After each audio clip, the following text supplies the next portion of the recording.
So at age 85 for him, he will have paid $100,000 in premiums, and he would have access to $582,000 worth of cash value, and his death benefit would be $703,000. So if you think about that, he paid a little over $100,000 to have access to almost $600,000 and to have a death benefit of a little over $700,000.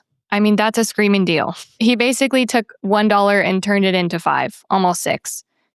Hello, and welcome to the Without the Bank podcast. I'm super excited to be here with you all today. I thought it would be super fun to go over a case study together. Before we get into the nitty-gritty details, what I'd like you to do is to zoom out and think about who makes the wheels of the banking industry turn. If you really think about it, it's consumers, right? Nelson says this in his book. Bankers cannot make a loan unless they have money on deposit, which means all of the depositors are making this function. So if you think about everyone in your family, even in your immediate family, if they have deposits at the bank or a loan out, the bank is making money off of that activity. And again, this happens because of fractional reserve banking. For every dollar you deposit, they can now legally loan out 10. So if you have $10,000 in the bank, they can loan out $100,000. And we've gone over this before, but if we do that, it is very illegal. So I would not suggest trying to get into fractional reserve banking on an individual level. And this happens generationally. Like if your parents had a loan or if your grandparents had a loan, and if they had deposits at the bank, what happens is the bank is taking those deposits, making loans, charging interest for it, and being really wealthy over time from that activity. So my question to you all is if you could direct the same energy inward, essentially, and set up a family banking system. Because if you own the debt, you get the payment. It's that simple. And I think that is something that's really hard for the pay cash people to fully wrap their heads around because they just can't get past the, I don't want to have any debt. But bankers love debt because they're getting the payments monthly, right? Like they don't necessarily want the real estate or the car or whatever it is that they're giving you the loan for. They just want the payments. That's it. They want the principal and interest. It's a really simple business. So I remember a gentleman that he's got a lot of industry knowledge, and he always used to say, would you like to make Wells Fargo rich or your own family rich? And he's like, if you don't like your family, maybe you don't want to make them rich. But for the ones that you do, why not? So here's kind of what this looks like on a generational level with a real family out of Tennessee that I helped. Okay, so how this family came to me is actually kind of a fun story. So this gentleman was introduced to me by someone else. He's like, I think he would be interested in what you're teaching people. So I said, great, we'd love to have a conversation with him. So we sat down and he told me what his goals were, which at the time was to pay off his credit card debt.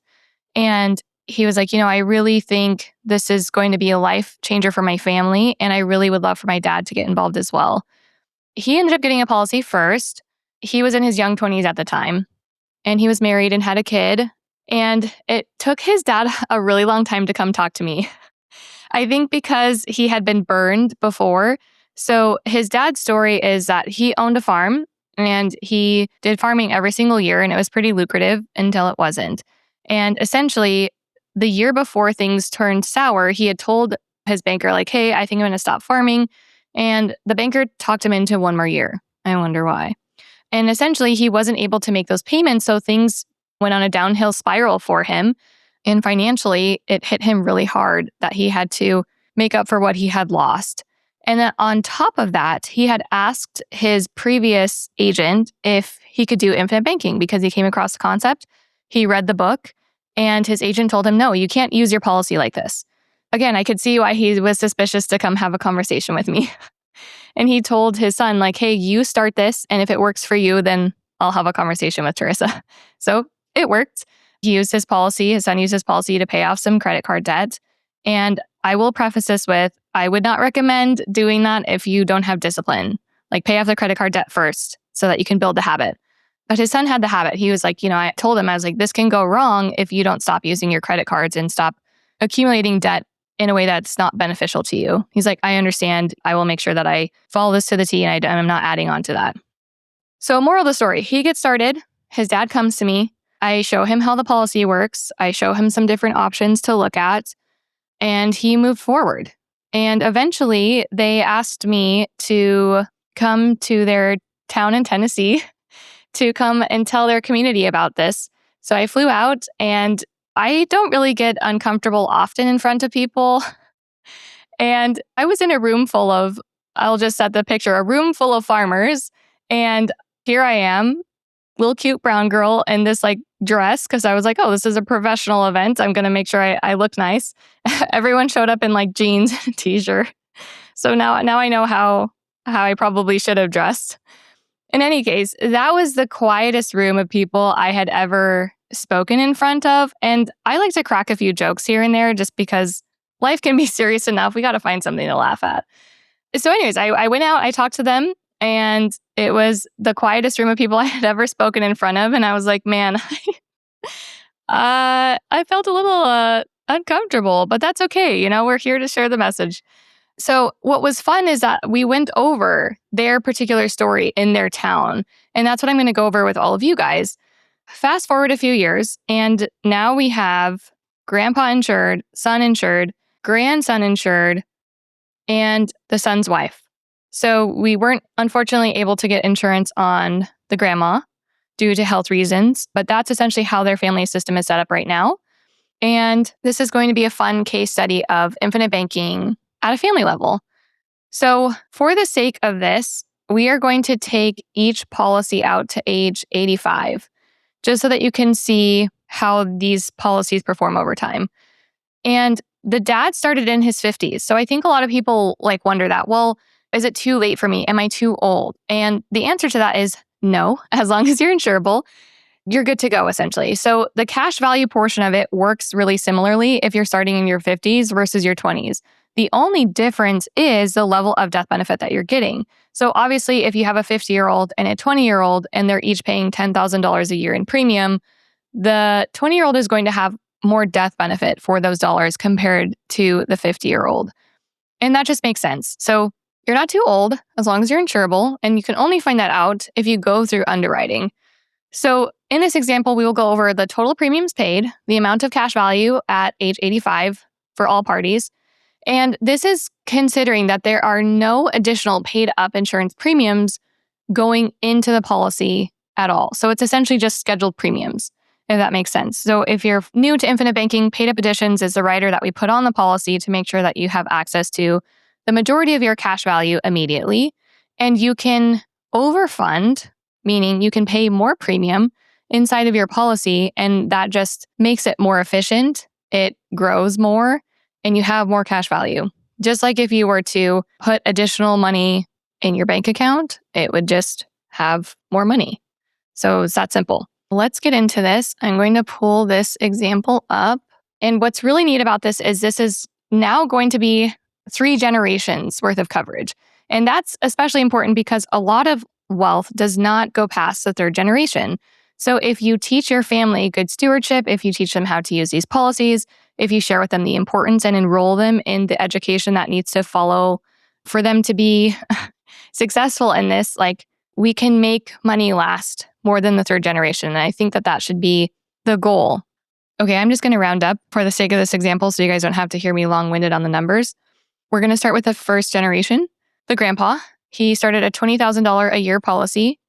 At age 85, he would have paid $533,000 in premium. And he would have access to over $774,000 worth of cash value. So think about that for a second. He put in 533. He has access to 774. That's incredible. And he's in his 50s. So when someone's like, oh, this doesn't work for me, I'm older, or let's just get a policy on my kid, I'm like, no, you don't understand. You want to be able to pass on legacy. So it's important that you get yourself covered before your kids. And total death benefit is $979,000. So almost $1 million. We also put a convertible term policy on him because obviously he's getting older and he was worried about his insurability. I was like, look, if you get a convertible term policy, you don't have to go through underwriting again. You can just slowly convert it over to policy set up for infinite banking, and you don't have to worry about not being insured. So he got one of those as well. And he did have a total of $600,000 in prior existing coverage. I was not his agent at that time. So if you look at the total legacy for him, and this is not including overfunding, it's over $2 million. That is so awesome Now we're going to move on to his son. So his son started when he was in his 20s, I think mid 20s, and he started with $6,000 a year in premium. So by the time he was 85, he would have paid $357,000 worth of premium.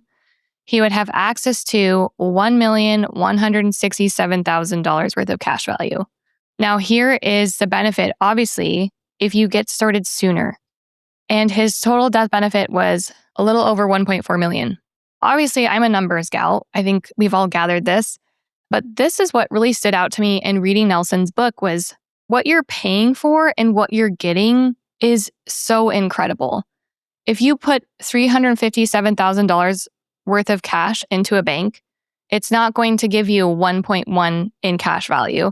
And it's also not going to give you 1.4 million in income tax-free death benefit. It's just not going to do that.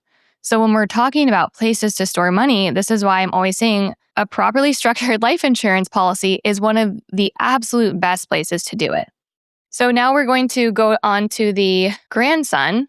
He started his policy, I think, before he was 2 years old. So at age 85 for him, he will have paid $100,000 roughly in premiums, and he would have access to $582,000 worth of cash value. And his death benefit would be $703,000 and some change. So if you think about that, he paid a little over $100,000 to have access to almost $600,000 and to have a death benefit of a little over $700,000. I mean, that's a screaming deal. He basically took $1 and turned it into $5, almost $6. And if you look at the son's policy, he paid a little over $350 for access to 1.1. And it's funny because even looking at these numbers, I'm just like, oh my gosh, I'm just constantly reminded about how cool this is. So excuse me while I nerd out over this. So this is a total legacy transfer. Here's the cool thing about this. What do you think that son is going to do once his father passes away? He's going to take that $2 million and put it into policies. Because why? Well, here are some really cool things about this. It's off the tax radar. He receives it income tax-free, and then he puts it into policies which are not taxed as long as it doesn't MEC. And then it grows uninterrupted compound interest for the next generation. So the son's legacy of 1.4 million, that does not include what is going to be passed on to him. And the grandson, if he's smart, will absolutely know what to do with those funds. And it is to put it in a place where it's going to grow no matter what. It's going to grow uninterrupted compounding interest, and it's going to receive a dividend. And you have access to it to do with it what you want. So this doesn't include the investments that they made with this money. This just includes them paying the scheduled premium. That's it. There's nothing fancy about it. So I wanted to go over this case study because it's really incredible what can happen on an individual level. But when you expand that out to different family members and grandkids, you create this ecosystem of cash. So if you need a car loan, if you need a business loan, guess where you're going to go? You don't have to go to Wells Fargo. You can go to your family and say, hey, this is my business plan. This is how much I need. Here's how I'm going to pay you back. Here's what's going to happen if I don't pay you back. And again, that only works if you get along with your family and you can kind of mix money and family well. Some people can't, and that's okay. But for the people that can, this is a really amazing thing to live into. And I think, okay, let's just for the fun of it, we're going to add up the total cash value and the total premiums paid, just so we can get a well-rounded picture. So for total premiums paid across all of these policies until each individual is 85 is a total of $991,000. So almost $1 million. For total cash value, combining all the policies, just big picture, it's $2,524,341. So this family paid less than $1 million to have access to over $2.5 million, not to mention what's in the total death benefit. So I hope that is super helpful when you're thinking about, okay, well, how much do I get started with? How does it make sense to get started? The best policy is the one that you start. It's always better to be conservative. Just know that what you're paying for, you're going to have access to that and so much more. So that's what I say. If people are just looking at it as an expense, I think you're already losing. Because if you compare it to just paying cash for things, which is probably what you're doing, and or using a credit card, you are transferring the power of that dollar that you've already earned away from you forever. So you're losing on opportunity cost, like what that dollar could have earned you. And you're also losing out on uninterrupted compounding interest. Notice I didn't say this is how much cash value they have and they're not going to touch it for anything else. No, they're using their policies. And I remember having a conversation with the son. He's like, Tarisa, I sleep so soundly at night, and this is the most money I've ever had because of these policies. And it's because he's using it properly. It's because he's being a good banker. And he feels so happy knowing that his family members are covered and doing the same things. They're putting their dollars to work for them full time. This is what one family created in just 2 years. So my question for you is, what do you want to create for yours? What are you already saving per year? And maybe that's a good place to start. If you're already setting aside those dollars, then maybe you need to change the location, because that amount of money in just your mattress or a bank account is not going to do what it can for you if you put it inside of a properly structured whole life insurance policy. Try to say that 5 times fast. And I don't know, kind of an aside, but my son, he's almost 2. And so we're looking at getting him into some Montessori style schools. I grew up in Montessori style schooling, which I really loved because it created me to be more of an independent thinker. I like to work on things in my own way. It was really important to me making sure that where he is going to be the best environment for him. So I toured a lot of schools, and I ended up with one that, ironically, one of my former classmates is the VP at that school. And she's like, "Do you remember me?" And I was like, "Oh my gosh, I do." She's like, "Yeah, my kids go to this school. My daughter would be in your son's classroom." And it just made me feel so comforted. And I think the same is true if you're thinking about, I'm not trying to compare money to children, but I'm just saying, like, the right environment is one of the most important things for anything, for people you love, for your money, for your mental health. So you should treat environments with the same kind of scrutiny and importance because it makes a difference. So if you're going to ask a ton of questions of, okay, what is my kid going to be learning? Where is he? Who is he going to be around? What habits is he going to be picking up? The same is true for where you should be putting your money and what questions you should be asking. What is this doing for me? Why is it important? Is this helping me reach my goals? Is this a safe environment for my money? All that to say, I feel good that he's going to be in a place that I know someone, and he's going to be brought up with the same kind of teaching that I was. That makes me feel really good. And I want everyone else to feel really good about what environments they're putting their money in. And as you can see, obviously this is to age 85. So it's kind of like the tortoise and the hare. It's not the sexiest thing ever. But what is so cool about it is the fact that it is guaranteed to grow contractually. And this is a fun thing. If you live past your contract date, so like most policies go out to age 121. So if you hit age 121, what they do is they just give you a check for whatever it is at that time. So instead of paying out a death benefit, they just give you a check and they say, "Hey, congratulations, you've made it to age 122. That's what happens if you live past your contract date. It's guaranteed to grow contractually. And there's just not many things that exist that get better over time, maybe except for wine. Maybe that's the exception. In any case, I hope this was really helpful for you all. If you have any questions, please email me, Tarisa@withoutthebank.com. I look forward to hearing what's on your mind or what you want me to talk about.